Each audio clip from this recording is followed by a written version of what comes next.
प्यारे बच्चों, बहुत सारा प्यार। पिछले वीडियो में हमने कक्षा तीसरी की वाटिका पुस्तक से पाठ 4 सुल्तान की संदूक पाठ पढ़ा था और आज हम इस वीडियो में इसके अभ्यास कार्यों को पूर्ण करेंगे। अभ्यास कार्य में पहला प्रश्न है, रज्जाक कौन था? रज्जाक एक लुटेरा था। अमीन कैसा व्यक्ति था? अमीन एक भोला भाला और ईमानदार व्यक्ति था। संदूक में क्या रखा था? संदूक में केवल एक कागज का टुकड़ा रखा था। अमीन किससे झगड़ा कर रहा था? अमीन अपनी पत्नी से झगड़ा कर रहा था। यह हमारे मौखिक क्वेश्चन है और साथ ही साथ लघु प्रश्न भी इन्हें कहा जा सकता है। अब हमारे लिखित प्रश्न में कहानी में पहले क्या हुआ, 1, 2, 3 क्रम दीजिए। जो कहानी हमने पिछली वीडियो में पढ़ी उसी कहानी की कुछ लाइनें यहाँ दी गई है, हमें वो क्रम से लगानी है। पहले मैं आपके पास सारी लाइनें पढ़कर बताती हूँ, फिर इन्हें कैसे क्रम में लगाएंगे ये देखेंगे। ये सब बातें लुटेरा रज्जाक भी छिपकर सुन रहा था। अमीन बेहोश होकर गिर पड़ा। अमीन ने कहा, मेरी पत्नी को देखो, यह कितनी नासमझ है। अमीन खुश था कि अब उसका खेती करने का सपना पूरा हो जाएगा। रज्जाक ने महल में पहुंचकर सुल्तान को संदूक भेंट किया। संदूक में केवल कागज का टुकड़ा था। तो बच्चों, जो हमने पाठ पढ़ा है उसके माध्यम से सबसे पहली लाइन हमारे पास गौ भाग आएगा। अमीन ने कहा, मेरी पत्नी को देखो, यह कितनी नासमझ है। अर्थात अमीन रज्जाक को देखने के पश्चात आपस में उन्होंने जो योजना बनाई थी कि रज्जाक को कैसे पकड़वाया जाए, उसी के अंतर्गत यह बात कही गई थी। संदूक में केवल कागज का एक टुकड़ा है। वो अमीन और अमीन की पत्नी रज्जाक को यह जताना चाह रहे थे कि जिस संदूक की बात हो रही है उसमें केवल कागज का एक टुकड़ा है। दूसरे नंबर पर यह आएगा, ये सब बातें लुटेरा रज्जाक भी छिपकर सुन रहा था। तत्पश्चात यह आएगा और चौथे नंबर में अमीन बेहोश होकर गिर पड़ा। रज्जाक ने जब उसके सिर पर प्रहार किया था तो वह बेहोश होकर गिर गया था और उसके पश्चात रज्जाक ने अमीन से संदूक छीन लिया था और संदूक छीन करके वह राजा के पास पहुंच गया था। पांचवें में अंगौ आएगा, रज्जाक ने महल में पहुंचकर सुल्तान को संदूक भेंट किया और अंत में जब रज्जाक पकड़ा गया तो अमीन ने क्या सोचा? अमीन खुश था कि अब उसका खेती करने का सपना पूरा हो पाएगा। तो बच्चों, हमारे पास अगर क्रम से देखा जाए तो इस तरह का क्रम आएगा 3, 4, 1, 6, 5, 2। अब हमारे पास लॉन्ग क्वेश्चन, दीर्घ प्रश्न जिन्हें कहा जाता है, हम उनके बारे में बात करेंगे। पहला हमारा प्रश्न है, सुल्तान ने क्या ऐलान किया था? सुल्तान ने यह ऐलान किया था कि जो भी रज्जाक को पकड़वाने में सहायता करेगा, सुल्तान उसे 100 सोने की मोहरें इनाम में देगा। दूसरा प्रश्न है, अमीन का पीछा कौन कर रहा था और क्यों? अमीन का पीछा रज्जाक कर रहा था क्योंकि उसने सोचा था कि उस संदूक को अमीन से चुराकर सुल्तान तक पहुंचा दिया जाए तो मोहरें मुझे मिल सकती है। तो बच्चों, कौन यह सोच रहा था? रज्जाक, जो कि एक बहुत खतरनाक डाकू था। तीसरा प्रश्न पूछा गया है, रज्जाक मन ही मन खुश क्यों हो रहा था? रज्जाक मन ही मन खुश इसलिए हो रहा था कि उसे सुल्तान सोने की मोहरें इनाम में देंगे। वो ये सोच के खुश हो रहा था। संदूक में रखे कागज के टुकड़े पर क्या लिखा था? तो बच्चों, अब आप आंसर करेंगे। संदूक में रखे कागज के टुकड़े पर लिखा था कि जो आदमी आपके पास संदूक लेकर आया है वह एक कुख्यात लुटेरा रज्जाक है, आप उसे पकड़ ले। यह हमारे दीर्घ प्रश्न है। उसके पश्चात हम देखेंगे कि यहाँ कुछ शब्द दिए गए हैं जिन्हें हम लिखना और बोलना सीखेंगे। पहला शब्द है रज्जाक, दूसरा है सुल्तान, व्यक्ति, और अंतिम है चिल्लाना। आगे सुनो और लिखो, जिसमें हमें कुछ बच्चों, अगर आप चाहते हैं कि हमारी हिंदी कि हमारी जो श्रुत लेख है वो बहुत अच्छा रहे, हमारी डिक्टेशन अच्छी रहे, तो इस तरह के शब्दों को आप अपनी नोटबुक में लिख भी सकते हैं। पहला शब्द है रजाक, दूसरा है सुल्तान, आगे व्यक्ति, फिर है चिल्लाना, आगे है अभिलाषा, फिर है संदूक, आगे है माननीय और अंतिम शब्द है कुख्यात। अब बच्चों अगला प्रश्न हमारे पास है, दिए गए शब्दों को बिंदु और चंद्र बिंदु लगाकर लिखिए। पहले हमारे पास पहला शब्द है रंग, ख है गांव, गांव में चंद्र बिंदु आएगा। फिर है ऊंचा, ऊंचा में भी चंद्र बिंदु है। अंदर और अंक की मात्रा लगेगी, अंदर। फिर है पगडंडी, प ग ड अंग ड ई।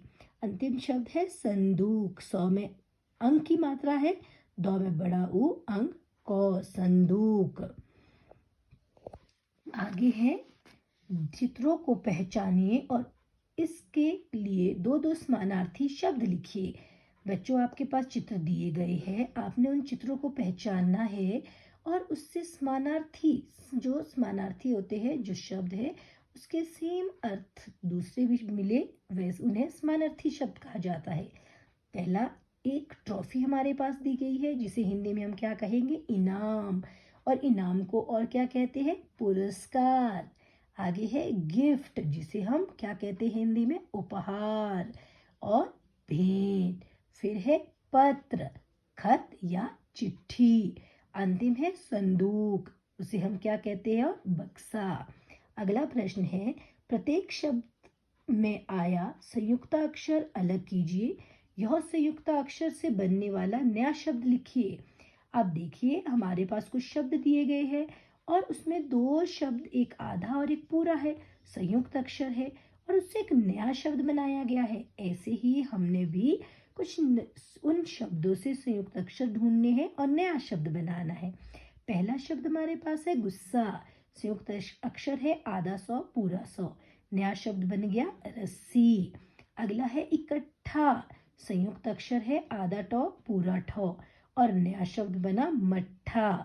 तीसरा है रास्ता और इसका संयुक्त अक्षर है आधा सौ तो, जैसे रास्ता है उसी तरह का नया अक्षर हमारे पास बना बस्ता। ग में है इच्छा और इसका संयुक्त अक्षर इसमें जो है वो है आधा चौ और छ, हमने इसका नया शब्द बनाया है मच्छर। तो बच्चों इससे मिलता जुलता आप अपनी तरफ से भी जो आपको लगता है कि यह सही है, आप वो अक्षर इसमें लिख सकते हैं। जरूरी नहीं है जो अक्षर मैंने बताया है वही आपने लिखना है, या तो सिर्फ आपको समझाने के लिए बताया गया है। प्रश्न 4 है, संज्ञा शब्दों के लिए पूछे गए प्रश्नों के अनुसार उचित शब्द चुनकर लिखिए। बच्चों हमारे पास यहाँ शब्द दिए हैं, सौ, ईमानदार, बड़ा, कुख्यात, ऊंची। कुछ संज्ञा शब्द दिए हैं और यहाँ हमारे पास रिक्त स्थान दिए हैं।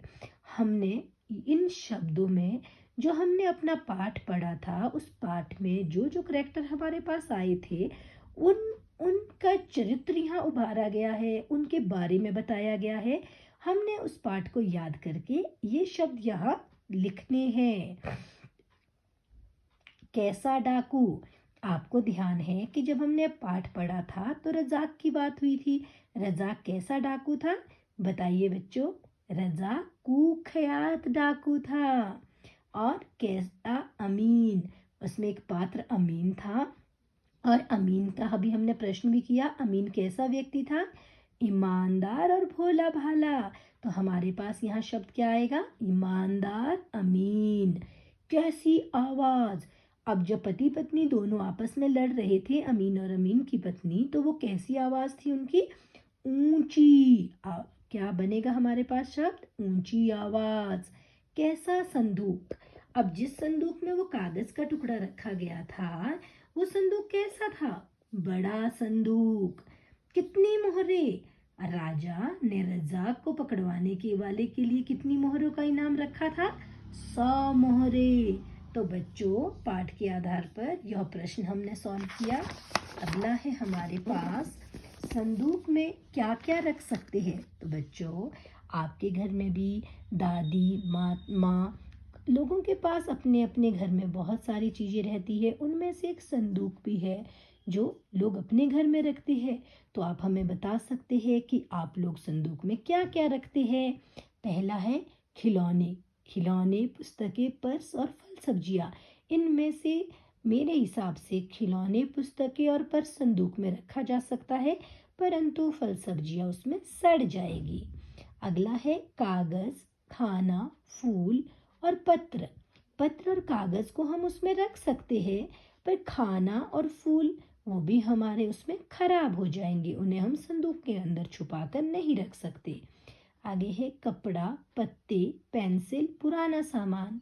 हम इनमें से कपड़ा, पेंसिल और पुराना सामान हम अपनी संदूक में रख सकते हैं, और पत्ते अगर सूखे हो तो हम उनको रख सकते हैं, परंतु यहाँ कोई ऐसा बात नहीं की गई है, तो हमने इसे पत्तों को हमने नहीं रखा, क्योंकि गीले पत्ते भी हमारी संदूक के और सामान को खराब कर सकते हैं।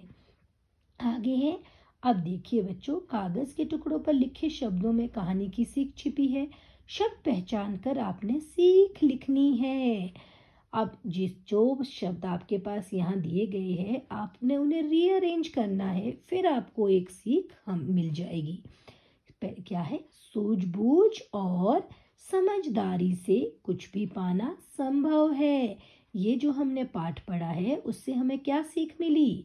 जो हमने पाठ पढ़ा है उससे हमें यही सीख मिलती है कि सूझबूझ से रज्जाक को पकड़वाने के लिए अमीन ने काम किया और अपनी पत्नी को भी साथ लिया, और उससे उसे सोने की वो 100 मोहरें प्राप्त हो गई। तो उसने अपनी सूझबूझ और समझदारी का काम किया, उससे उसे अपना जो उसने सपना देखा था खेत का, वो पूरा करने में सफल हो गया। और आगे अब हम आएंगे संदेश भेजने की। तो बच्चों, समय हमेशा परिवर्तनशील रहता है। संदेश भेजने के पहले समय से आज तक के जो संदेश भेजने के आधुनिक साधन पहले के समय में नहीं थे, और धीरे धीरे कैसे परिवर्तन हुआ वो हम साधन यहाँ देखेंगे। सबसे पहले जब कहीं कोई संदेश देना पड़ता था, तो लोग जोर जोर से नगाड़ों की आवाज़ करते थे और वो संदेश दूसरे गांव तक पहुंचाया जाता था। फिर कबूतर का ज़माना आया। फिर कबूतर के गले में चिट्ठी बांधकर संदेश पहुंचाया जाने लगा। फिर संदेशवाहक घोड़े पर संदेश एक जगह से दूसरी जगह ले जाने लगे। समय बदलता गया और फिर डाकिया आया। फिर हमारे घर घर में दरवाजे पर डाकिया दस्तक देता था, डाकिया हमारी चिट्ठियाँ देता था। उसके पश्चात डायरी पेंसिल के साथ टेलीग्राफ आया। फिर हम टेलीग्राफ के द्वारा अपने संदेश भेजते थे। धीरे धीरे रेडियो की खोज हुई।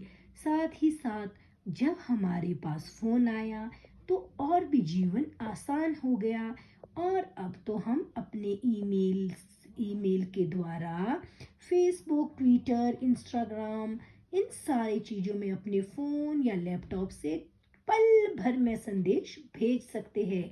चाहे वो अपने देश में व्यक्ति रह रहा हो, चाहे वो दूसरे देश में व्यक्ति रह रहा हो। अब बच्चों, आपने देखा कि एक व्यक्ति से दूसरे व्यक्ति कुछ ही कदमों की दूरी के लिए भी पहले नगाड़ों का प्रयोग किया जाता था। अब 7 समुंदर पार हम अपने लैपटॉप, कंप्यूटर और फोन के द्वारा फेसबुक, ट्विटर, इंस्टाग्राम जैसे माध्यमों से एक पल में अपना संदेश 7 समुंदर पार विदेश तक भी पहुंचा देते हैं। तो बच्चों, आपको वीडियो कैसा लगा? आप अच्छे से पढ़ें। धन्यवाद।